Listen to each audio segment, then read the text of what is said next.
الصلاة والسلام عليك يا رسول الله. الصلاة والسلام عليك يا حبيب الله.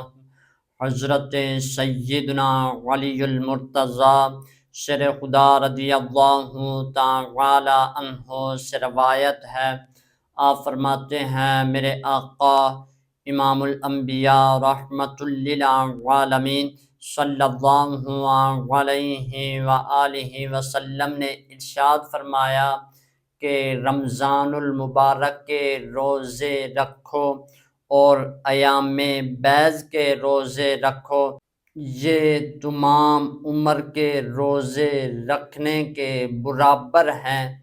آئیے ہم بھی رمضان المبارک کے روزے رکھیں تاکہ ہم اس دنیا میں بھی اور آخرت میں بھی کامیابی حاصل کر سکیں۔ وما علینا الا البلاغ المبین۔